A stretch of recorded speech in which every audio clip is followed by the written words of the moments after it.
Bonjour et bienvenue dans la cuisine d'Aïda. Aujourd'hui, je vous propose une recette express, donc pour un dîner express fait sur le pouce avec très peu d'ingrédients et très peu de temps. Il s'agit d'une sorte de frittata avec à l'intérieur du fromage, du persil et des œufs. Bien sûr, c'est un plat à base de pommes de terre. Et donc, on va voir tout de suite les ingrédients nécessaires à la réalisation de notre recette. Alors, pour les ingrédients, on aura besoin de pommes de terre, donc soit 3 grosses pommes de terre, soit 4 comme les miennes, 3 fromages de ce type-là, un fromage à sandwich, du persil ciselé, un œuf, du poivre et du sel. On va commencer avec le persil, je le mets dans un bol. On va mettre notre œuf.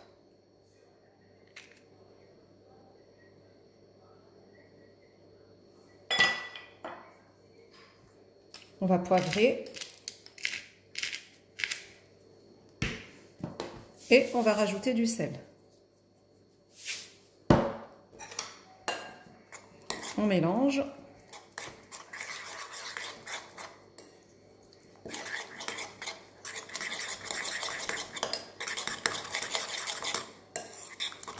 Voilà. Et on va garder ce mélange de côté.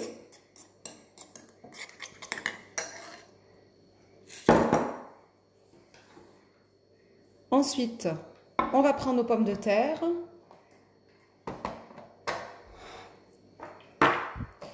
Et on va les râper.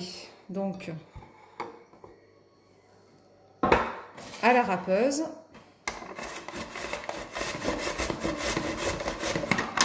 On va en faire des pommes de terre râpées. Une fois la pomme de terre râpée, il va falloir la presser. Après avoir essoré les pommes de terre, je vais récupérer le liquide que je mets de côté. J'ai essoré manuellement, puis là je viens continuer d'essorer avec le sopalin. Comme ça on aura une galette croustillante. Voilà, donc ça va bien absorber. Là on a la patate qui est quand même asséchée. Je vais enlever l'eau que j'ai dans mon bol. Je vais pouvoir transvaser ma pomme de terre. Voilà, n'hésitez pas à essorer comme il faut, hein. Ça évitera que ça relâche de l'eau et ça évitera les soucis de cuisson également. Voilà. On passe tout de suite à la cuisson. Donc, je vais prendre une cuillère.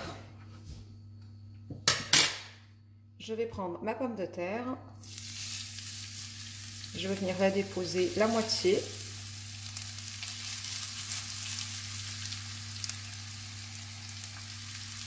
Voilà. Et on garde l'autre moitié de côté. Donc là, on va essayer de former une sorte de galette.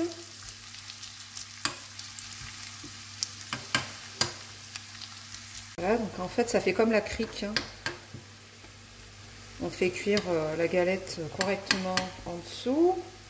On attend que la couleur de la patate devienne jaune foncé et pas blanc, comme quand la patate n'est pas cuite. Ensuite, on va venir déposer notre mélange d'œufs battus et de persil et on vient disposer sur toute la surface de notre galette. Voilà, quand on a les petits morceaux comme ça qui s'en vont, on essaye de rattraper la chose en ramassant et en ramenant vers l'intérieur. Voilà, donc je vais en remettre un petit peu.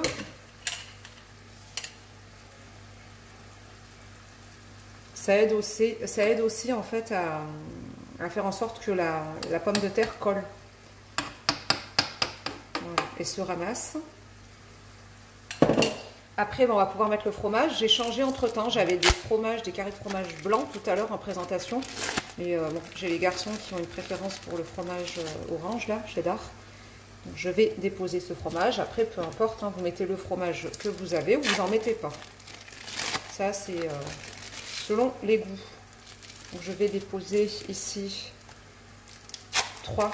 Je vais sortir 4, mais je pense que 3, ça va suffire. Carré de fromage. Et là, on va pouvoir redéposer le reste de la pomme de terre par-dessus et on va refermer. Donc, pour qu'on puisse couvrir au moins la pomme de terre, le fromage, excusez-moi. Donc là aussi, on va pouvoir ramasser la pâte également vers l'intérieur. On fait comme ça et on ramasse la pâte. Couvrir de sorte à ce que ça cuise un petit peu à l'étouffer et que ça puisse cuire sur le dessus. Je suis dégoûtée, j'ai cru que ça filmait. En fait, j'étais en train de retourner la galette. Bon, j'ai pas pu filmer. Je pensais que ça tournait. C'est pas la première fois que ça me le fait. Donc là, je viens de retourner la galette de façon à ce qu'elle cuise de l'autre côté. Voilà, donc je viens juste de la sortir de la poêle. Regardez le résultat. Notre galette est prête à être dégustée. Voilà, nous arrivons à la fin de la vidéo. J'espère que cette recette vous aura plu. N'hésitez pas à la réaliser, à la partager, à me laisser des commentaires si vous l'avez faite. Et puis moi, écoutez, je vous souhaite un bon appétit. Je vais passer à table et je vous dis à très bientôt dans la cuisine d'Aïda.